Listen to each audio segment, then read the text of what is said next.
ایک ویڈیو آئی تھی آپ کی جس میں آپ نے کے الیکٹرک کی تعریف کی تھی، تو وہ کیا سین تھا؟ دیکھیے، میں کیونکہ پاور سیکٹر سے بہت کلوزلی ایسوسیٹڈ رہا ہوں. میں نے آپ کو بتایا پاور پلانٹس لگائے ہیں. کے الیکٹرک کا ماڈل صحیح نہیں ہے. ماڈل صحیح نہیں ہے. اگر وہ پورا انٹرویو سنایا جاتا تو اس کے اندر میں نے بڑے کلیئرلی کہا ہے کہ 2023 میں کے الیکٹرک کا جو ہے وہ ختم ہو رہا ہے pact with the government of Pakistan. K electric should be broken up. Exclusivity ختم ہو رہی ہے نا اس کی. ہاں، کے الیکٹرک کو توڑ دو. اس کی جنریشن سائٹ کو علیحدہ کر دو، ڈسٹریبیوشن سائٹ کو علیحدہ کر دو. اور میں نے ساتھ یہ کہا اس سے ہوگا کیا؟ اس میں بتاتا ہوں کیا ہوگا. مونوپلیز آر نیور گڈ. نو، یہ تو سب مانیں گے نا، بالکل. دنیا بھر کا اصول ہے نا. اس لیے آپ نے کمپٹیشن کمیشن بنایا ہوا ہے. وہ کیا کرتی ہے؟ کارٹیلز اینڈ مونوپلیز کو نہیں بننے دیتی. کراچی کی مونوپلی بجلی کی کس کو دی ہوئی آپ نے؟ کے الیکٹرک کو. اگر آپ نے یہ مونوپلی ختم کرنی ہے تو آپ کو اس کے طریقہ کار ڈھونڈنے ہیں. اس کے طریقہ کار جنریشن میں کمپٹیشن کرتے ہیں. تو دنیا بھر میں کیا ہوتا ہے کہ کمپنیاں کوٹ کرتی ہیں کہ ہم آپ کو بجلی آج کے دن اتنے کی دیں گے، اور آپ کو جہاں سے بیسٹ پرائس مل رہا ہوتا ہے آپ ان سے بجلی لے لیتے یو کے ہیں. میں ایسے ہی ہوتا ہے. یہی ہوتا ہے جیسے نا. جیز آپ کے پاس ٹیلنور، یہ وارد جو چاہیے آپ کو لے لیں آپ. ٹھیک ہے. Best ones. اسی طرح ٹرانسمیشن اینڈ ڈسٹریبیوشن سسٹم جو ہے وہ ایک کمپنی علیحدہ ہوتی ہیں، مختلف کمپنیاں ہوتی ہیں وچ کین اون دس، کہ بھائی اس علاقے میں ایک کمپنی کا سسٹم ہے، ایک علاقے کا کئی جگہ دو کمپنیوں کے سسٹم لگے ہوئے ہیں. اور وہ ویلنگ چارجز کہلاتا ہے کہ اس پہ بجلی اگر آپ لے کے جائیں وہ ویلنگ کہلاتی ہے. تو اس کے بھی ریٹ سارے ہوتے ہیں کہ جی اگر آپ اس زمانے میں بجلی لیں گے اور ہمارے سسٹم کو یوز کریں گے تو آپ اتنے ویلنگ چارجز دیتے ہیں.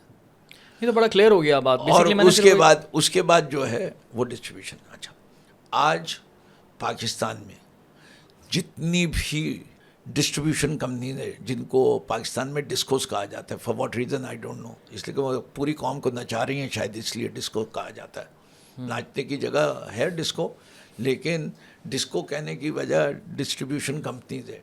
جتنی ڈسکوز ہیں کافی ساری ہیں، اسلام آباد، فیصل آباد، ہیسکو حیدرآباد، کیسکو، میسکو ملتان کی، ٹھیک ہے، سکر، سیپکو، یہ ساری جو ہیں، اور پشاور کی الیکٹرک سپلائی. ان کے کے پی آئیز دیکھ لیجیے کہ سب سے بڑی کے پی آئی جو ہے وہ ہے کہ کتنی جو ہیں وہ کلیکشن کیا ہے ان کا جو بلنگ کرتے ہیں. ہائیسٹ کون آئے گا؟ کے الیکٹرک. بالکل. کہ سب سے زیادہ ریکوری جو ہے، اور اس وقت پاکستان میں سب سے ورسٹ جو ہے وہ ہے کوئٹہ الیکٹرک. وہ 35% سے کلیکٹ کرتی ہے جتنی بجلی دیتی ہے. سارا کنڈے پہ چل رہا ہے. کلیکٹ نہیں کر سک رہے. نہیں کر پا رہے. اب اس کی وجوہات بہت ساری ہیں. اسی طرح آپ کی ہیسکو، سیپکو، یہ اس کے بعد 1 2 3 میں یہ آتی ہیں. گورنمنٹ سیکٹر میں سب سے اچھی جو ہے وہ اسلام آباد والی ہے، اور اس کے بعد فیصل آباد ہے، پھر لاہور ہے، اور پھر گرجان والا ہے.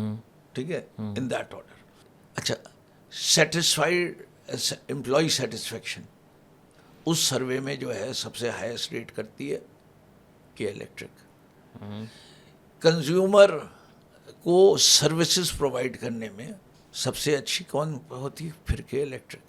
جتنے آپ ڈسٹریبیوشن کی کمپنیز کے کے پی آئیز رکھنا چاہیں، not as a power electric supply company for Karachi, وہ تو میں کہتا ہوں توڑ دو. لیکن جو ڈسٹریبیوشن سائٹ پہ جتنی کمپنیز اس وقت اس ملک میں ایگزسٹ کرتی ہیں، ان کا جو بھی پرفارمنس فیکٹر رکھ لیں، اس کے اندر اگر کوئی کمپنی ریٹ کرتی ہے، دیکھیے سفید کو سفید کہنا چاہیے، کالے کو کالا کہنا چاہیے. کے الیکٹرک کی خرابیاں ہیں وہ بھی بہت مہنگی ہے. مہنگی تو پاکستان میں بجلی ایک جیسی ہے سوری، یہ مسکنسیپشن ہے. ہاں، میں یہ کہہ رہا ہوں کہ پاکستان میں بہت مہنگی بجلی ہے. ہاں، پاکستان میں اگر آپ وہ بھی سمجھنا چاہیں گے وہ بھی سمجھا دیتا ہوں کہ پاکستان میں بجلی کیوں مہنگی ہے. سستی ہو سکتی ہے. ہاں بالکل ہو سکتی ہے. یہ سمجھنا ضروری ہے کہ سستی کیسے کرتے ہیں. اچھا، میں ابھی آپ کو بتاتا ہوں سستی کیسے ہوتی ہے. ذرا یہ کے الیکٹرک والا موضوع کو ختم کر دیا جائے کہ ایز اے مینجمنٹ آرگنائزیشن آپ کے الیکٹرک کے دفتر چلے جائیں، کسی اور دفتر چلے جائیں، آپ کو نظر آئے گا مینجمنٹ ڈز ایگزسٹ.